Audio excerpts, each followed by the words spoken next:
Reporter ചാനലിലെ അരുൺകുമാറിന് എന്റെ വാർത്ത ഇപ്പൊ കിട്ടൂടാ. അഖിൽ രാജ് എന്ന അഖിൽ മാരാർ എന്താ 10,000 വോട്ട് പോലും തിരിച്ചു പിടിച്ചിട്ടില്ല എന്നുള്ള കാര്യമാണ്. 24,303 വോട്ടുകൾക്ക് അഖിൽ മാരാർ എന്ന അഖിൽ രാജ് എന്ന അഖിൽ കൊട്ടാത്തല ഇപ്പോൾ പിന്നിലാണ്. ആദ്യം 1,161 വോട്ടുമായി 3-ാം സ്ഥാനത്താണ്. താഴെ നിന്ന് മുകളിലോട്ട് പോകുമ്പോൾ 1-ാം സ്ഥാനത്താണ് എന്നുള്ളത്. നീ അങ്ങനെയല്ലല്ലോ നേരത്തെ പറഞ്ഞത്. ഞാൻ മുന്നിലാണെന്ന് വായിക്കുന്ന നിമിഷത്തിന് വേണ്ടി കാത്തിരിക്കുകയാണ്.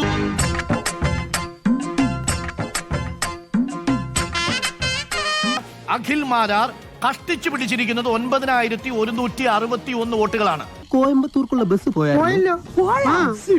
തൃക്കാക്കരയിലെ കോട്ടയോ ഏത് കോട്ട, എവിടുത്തെ കോട്ട, എല്ലാ കോട്ടയും പൊളിഞ്ഞു എന്നല്ലാതെ മറ്റൊന്നും പറയാനില്ല. സാറേ ആ സമയത്ത് മാസിലങ്ങ് ആയിപ്പോയാണ് സാറേ അങ്ങനെയൊക്കെ. Good morning sir. Thank you very much. പൂട്ടിക്കോ. ഒരാഴ്ചത്തേക്ക് എന്നെ വിട്ടിട്ടേക്കണേ.